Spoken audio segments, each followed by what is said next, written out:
আজকে যে ভিডিওটা আমি আপলোড করব এটা আমাদের কাউকে ব্যক্তিগত আক্রমণ করা না, কারো তোষামোদি করার জন্যও না। এটা আমার ইচ্ছা হলো, আমি করলাম। তো আপনারা দেখুন, জানুন, বাংলাদেশি বাঙালিরা লস অ্যাঞ্জেলেসে ভালো আছে, সুস্থ আছে, বহালতে বলিয়াতে আছে। 21-এর অনুষ্ঠানে ভরে ভরে ভরে ভরে গেছে, অনেক কয়টা জায়গায় হচ্ছে। সবাই ভালো থাকুন, সুস্থ থাকুন, আর সবাইকে 21-এর শুভেচ্ছা। আর 21-এর পদক যারা পেয়েছে সবাইকে কনগ্রাচুলেশন। আর এটা যারা পছন্দ করেছে তাদের জন্য আমার শুভকামনা, যারা পছন্দ করেনি তাদের জন্য বলবো ভালো লাগার চেষ্টা করুন। এবার 21-এর মাসে 21শে ফেব্রুয়ারি কালকে, আর 21-এর প্রথম থেকেই এবছর আমাদের লস অ্যাঞ্জেলসে, ক্যালিফোর্নিয়াতে বেশ কিছু অনুষ্ঠান হচ্ছে 21-এর দিনে। 20 তারিখে আজকে আছে দুটা, এখানে একটা লস অ্যাঞ্জেলস কাউন্টিতে, অরেঞ্জ কাউন্টিতে একটা, কালকে সকালে আছে যেখানে শহীদ মিনার, সেখানে প্রোগ্রাম। তারপরে ওদের বোধহয় শনিবার এবং রোববারে দুটো প্রোগ্রাম, সাংস্কৃতিক অনুষ্ঠান। আবার আর কি আছে, অরেঞ্জ কাউন্টিতেও আরও একটা অনুষ্ঠান আছে। আর এরকম অনেকেই আমাকে পাঠাচ্ছে। আবার সানডে ইভিনিংয়ে আবার বাফলান অনুষ্ঠান আছে। আর এর আগে অলরেডি দুটো হয়ে গেছে, দুটা কি 21-এর পদক, 21-এর পদক নিয়ে দুটো অনুষ্ঠান হয়েছে। আর আমি খুব খুব খুব খুশি হয়েছি দুটো অনুষ্ঠানে যেতে পেরে, কারণ দুটো অনুষ্ঠানেই আমার যাওয়ার কথা ছিল না। প্রথমটাতে ছিল জিতু ভাই, কি যেন একটা গ্রুপ, কি বলতেছে, অনেকেই টিটু ভাই বা ইসমাইল ভাই সবাই জড়িত আছে আমার মনে হয়। জিতু ভাই, ওনাদের একটা ভোটও হয়েছে সেখানে, ওনাদের ওইটা ছিল। পাশাপাশি 21-এর পদক নামে পদক দেওয়া হয়েছে। আবার 8ই ফেব্রুয়ারিতে আর একটা 21-এর পদক। আমার দুটোতেই খুব ভালো লেগেছে, দুটোই খুব ভালো লেগেছে। আর আমি প্রথমটাতে অনেক ভিডিও করতে পারলেও শেষ পর্যন্ত থাকতে পারিনি, কারণ আমি খুবই ক্লান্ত ছিলাম। আমার অনেকক্ষণ থাকবো না এরকম একটা প্রমিস করেছি। আমাদের কমিউনিটি অনুষ্ঠানে একেবারে না যাওয়ার চেয়ে যাব, কিন্তু 1 থেকে 1.5 ঘন্টার বেশি থাকবো না, কারণ আমি অতক্ষণ থাকার মতো ক্যাপাসিটি আমার মধ্যে নেই।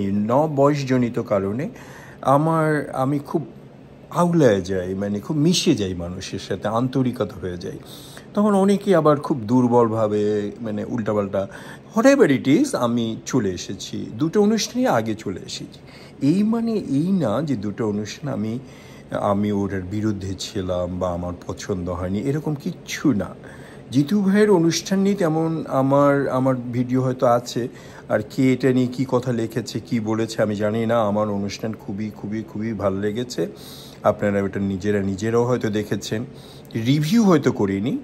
কিন্তু আজকে গোলাম কিবরিয়া ভাই, যারা আমাকে পছন্দ করে তাদের মধ্যে কিবরিয়া ভাই, যারা আমাকে গুরুত্ব দেয় তাদের মধ্যে কিবরিয়া ভাই, যারা আমাকে তাদের অনুষ্ঠানে সবসময় চায় তার মধ্যে কিবরিয়া ভাই। বাচ্চু ভাই আর রাজুর পরে কিবরিয়া ভাই আমাকে যথেষ্ট গুরুত্ব দেয়। এখন বয়সজনিত কারণে হোক, মানে আমি হয়তো একটু ছোট, কিংবা বুদ্ধিতে বা লেখায় বা আমার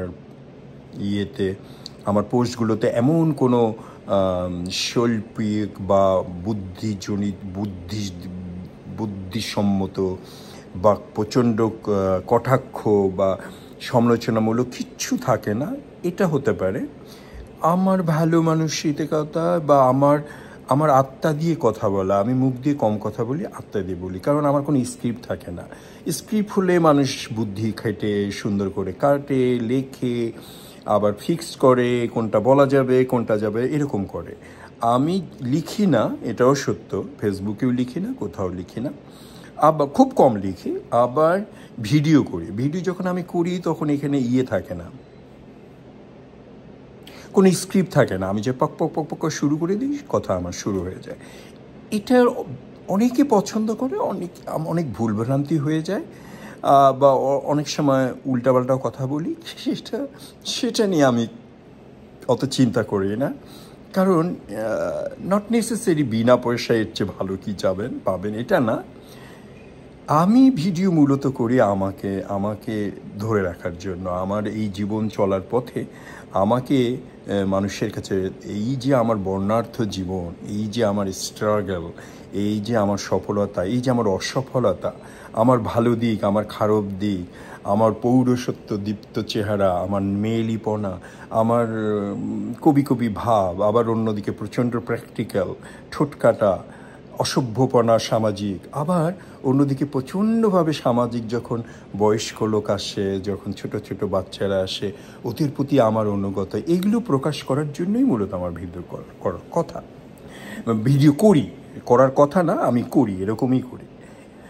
হ্যাভিং সে দ্যাট, আজকে কিবরিয়া ভাইয়ের একটা পোস্ট আমি পড়লাম, ওইটাকে আমি বেশ বড়, আমি পড়লে খুব খুশি হতাম, কিন্তু আমি আপাতত পড়ছি না, যদি অন্য সময় পাই পড়ব, কিন্তু ওইটা নিয়ে একটু কথা বলতে চাই।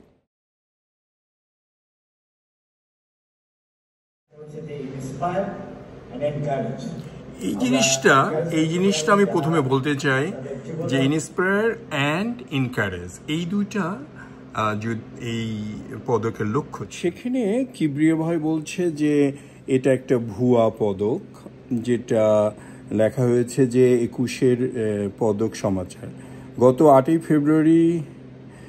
ফেব্রুয়ারি ভুয়া 21-এর পদক ইউএসএ দেওয়া হয়েছে লস অ্যাঞ্জেলেসে। এটা কোনো ভুয়া পদক না, এটা মানুষকে এনকারেজ করার জন্য, যারা কমিউনিটির জন্য বিভিন্নভাবে অবদান করছে। আমার মনে হয় এটাই তো সবচেয়ে বড় কথা আমাদের কমিউনিটির জন্য।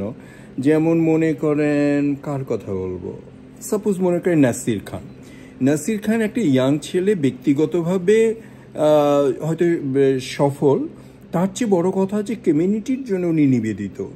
ওনাকে আমি ব্যক্তিগতভাবে যতটুকু চিনি, ওনার 2 ছেলে, আর 2 ছেলেকে সবসময় উনি অনুষ্ঠানে নিয়ে আসেন, সেটা লং বিচে কাইট ফেস্টিভ্যাল হোক, বা ওনার নিজস্ব কোনো অনুষ্ঠান হোক, বা অন্য অনুষ্ঠানে উনি নিয়ে আসেন।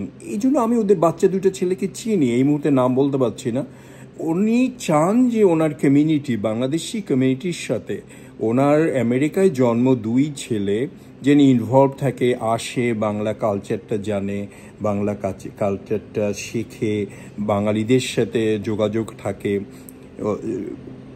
আমার মতো, আনলাইক আমার মতো, আমি যেমন উধাও হয়ে গেছিলাম প্রথম দিকে, বিভিন্ন নাটক টাটক করে আমেরিকান বিয়ে করে উধাও হয়ে গেছি, ওরকম না। এই দিক থেকে ওনাকে আমি নিঃসন্দেহে বলবো যে উনি 21-এর পদক পাওয়ার যোগ্যতা রাখে। পাশাপাশি প্রচণ্ড ফাইন্যান্সিয়ালি উনি হেল্প করে, কারণ আমি দেখি, কি জানি বলে ওটাকে, ডায়মন্ড স্পন্সার, কি স্পন্সার, সিলভার স্পন্সার, মানে কম টাকা দিলে কম স্পন্সার। এটাও তো একটা বিশাল ব্যাপার না কমিউনিটির দিকে। আলী ভাইয়ের সাথে আমার দোস্তি, বন্ধুত্ব বা অনেক ক্লোজ, অনেক সময় কাটেনি, ওনাকে ওইভাবে আমি পাইনি। মোহাম্মদ আলী যে উনি করে আনন্দমেলা করতে, যে আমি বোধহয় 5-7 বছর আগে একবার হঠাৎ করে একা গেছি, যখন আমি এরকম ইউটিউব এত করতাম না, আমি ফেসবুকেও এত অ্যাক্টিভ ছিলাম না, তখন আমি কিভাবে জানি হঠাৎ করে গেছি। যাওয়ার পরে দেখি আলী ভাই, মানে লিটারেলি ওনার মন খারাপ, আর বিধ্বস্ত, টায়ার্ড, ওনার মন খারাপ, কারণ কোনো লোক আসেনি। মানে ওনার, আমার মনে হয় আনন্দমেলাটা তখন ছিল স্যাটারডে সানডে, এখনও স্যাটারডে সানডে হয়, তো প্রায় 5টা-6টা বেজে গেছে, তখনও লোক আসেনি, উনি হাঁটতেছে বিধ্বস্ত, টায়ার। তখন আমি এগিয়ে গেলাম, যে আমি শুনলাম ওটা আলী ভাই, ওনার সাথে কথা বললাম। উনি কনভার্নার, মেইন গাই, যেটা প্রচণ্ড পরিশ্রম করতে হয়। আমি জানি না উনি কতটা আনন্দমেলায় নিজে লাভবান হন, কিন্তু উনি এই যে পাবলিকরে আনন্দ দেয়, লোক নিয়ে আসতে পারে, মানে আমি হ্যালো, পরে দেখি আনন্দবেলায় অজস্র লোক এসছে, পরের দিন আরও বেশি এসছে। তো আমাদের লস অ্যাঞ্জেলেসে, ক্যালিফোর্নিয়ায় লোকজনকে নিয়ে আসাটাই কঠিন। সেখানে এই আলী ভাই আনন্দমেলা নামে বাংলাদেশ থেকে শিল্পীদের নিয়ে আসে, ফ্রি অনুষ্ঠান দেয়, ফ্রি, কোনো টিকিট নাই। আমার তো মনে হয় $50-100 টিকিট হওয়া উচিত। বাংলাদেশের সুপারস্টার নিয়ে আসে যে অনুষ্ঠান করে, সেখানে এরকম টিকিট হওয়া উচিত। তাহলে হয়তো আমাদের লস অ্যাঞ্জেলেসের যেহেতু একটা আমাদের কালচার হয়ে গেছে, আমাদের একটা নিজস্বতা আছে আমাদের মধ্যে, হয়তো আমরা টাকার হলে হয়তো আমরা যাব না। তো সেই জন্য উনি করে কি ফ্রি টিকিট করে, এদিকে স্পন্সার নেয়। এটাও তো একটা বিশাল ব্যাপার ওনার জন্য। এই টিকিট এই 21 পদক পাওয়ার যোগ্যতা রাখেন, এটা আমি মনে করি, আমি বিশ্বাস করি। আর এমন কোনো নিয়ম নাই, এমন কোনো সংবিধান নাই যে শিল্পীদেরকেই দিতে হবে, কবিদেরকেই দিতে হবে। আর লস অ্যাঞ্জেলেসে ক্যালিফোর্নিয়া হু কেয়ারস কবিতার এখানে দিন চলে না। এখানে এন্ড অফ দ্য ডে আমরা প্রবাসে থাকি, আমরা নিজেরা মিলে একটু আনন্দ করি, মজা করি। এদের মধ্যে কমিউনিটির যারা সাপোর্ট করে তাদেরই তো মূল্য দেওয়া উচিত। অন্যদিকে একজন ভদ্রলোক মসজিদের জন্য বিশেষ অবদান রেখেছে, অন্য আর এক ভদ্রলোক তরঙ্গ নামে একটা করেন, উনি অবদান রেখেছে। আরও বাদল ভাই প্রচণ্ড কমিউনিটি মাইন্ডের, আমাদের বাংলাদেশি কমিউনিটির জন্য, লিটল বাংলাদেশের জন্য ওনার কি জানি ওইটা আমার অবশ্য ভালো লাগে না, কাফনের কাপড় রাখা। আল্লাহ করে যেন উনি আমার মৃত্যু পর্যন্ত বেঁচে থাকে, তাহলে হয়তো আমার দাফন কাফনটার জন্য ইজি হবে। ওইটা আমার অত ভালো লাগে না। কিন্তু আমার ব্যক্তিগত জীবনে, আমার প্রবাস জীবনে, আমার আমেরিকান জীবনে প্রগতি পদক বা 21 পদককে আমি স্যালুট জানাই, আমি এনকারেজ করি, আমি খুব ইন্সপায়ার্ড এই পদকের জন্য। শুরু তো হলো, একটা কাউকে না কাউকে তো শুরু করতে হবে, আর এর মধ্যে ফাইন্যান্সিয়াল সাপোর্ট লাগতে হবে। তো এখন আমি ফাইন্যান্সিয়াল সাপোর্ট করলাম, আমাকে 21 পদক দিল, তাতে কি, তাতে অসুবিধাটা কোথায়? আমি তো দেখি না কোনো অসুবিধা। তো আমি সবাইকে বলতে চাই, এরকম আমাদের পজিটিভ জিনিস নিয়ে, আর দেশে যা হচ্ছে অরাজকতা, আর বাংলাদেশের 21 পদক নিয়ে, স্বাধীনতা পদক নিয়ে, এগুলো নিয়ে তো বাংলা একাডেমি পদক নিয়ে অনেক রকম কন্ট্রোভার্সিয়াল আছে, অনেক রকম মতভেদ আছে, কিচ্ছু যায় আসে না।